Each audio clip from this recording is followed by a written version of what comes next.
Monsieur le Président, chers collègues, les bourses Fulbright chercheurs financent des projets pour des candidats souhaitant se rendre dans des institutions universitaires ou culturelles aux États-Unis à des fins de recherche et de développement de coopération avec leurs homologues américains.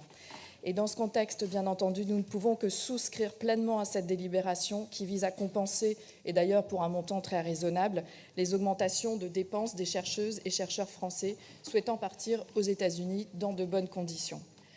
En temps ordinaire, nous prêtons relativement peu attention à ce type de dispositif.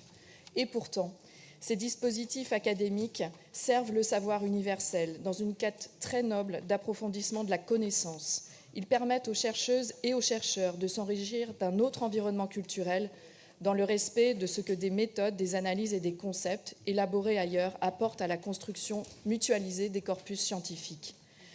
Aujourd'hui, les bourses Fulbright font donc obstacle à l'obscurantisme, à l'isolationnisme et au nationalisme forcené déployé par l'administration Trump. Elles s'inscrivent à l'encontre des décisions arbitraires de refus d'accueil des étudiants internationaux, à la suppression des bases de données scientifiques, au licenciement des chercheurs et des employés académiques, aux 2,2 milliards de subventions fédérales versées à Harvard, gelées par Donald Trump, à la suspension des programmes de l'USAID, l'Agence des États-Unis pour le développement international, entraînant l'abandon de 130 projets liés au changement climatique.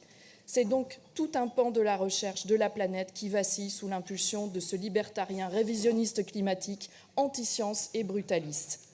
Alors merci Monsieur le Président, merci chers collègues de poursuivre l'accompagnement de ce dispositif et surtout merci à notre région de soutenir autant qu'elle le peut le monde universitaire de la Nouvelle-Aquitaine qui va très mal et pour lequel nous devrions tous être dans la rue aux côtés de la défense de l'hôpital public.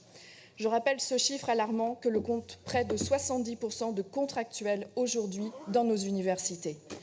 Nous avions ensemble soutenu à l'unanimité une motion universitaire en danger qui allait dans ce sens et je vous en remercie, chers collègues, car l'éducation, c'est l'avenir et je nous appelle à la plus grande exigence pour la conserver sous sa meilleure forme, accessible financièrement et laïque. Et je remercie Françoise d'avoir utilisé ce terme de diplomatie universitaire qui me semble particulièrement adapté et fondé.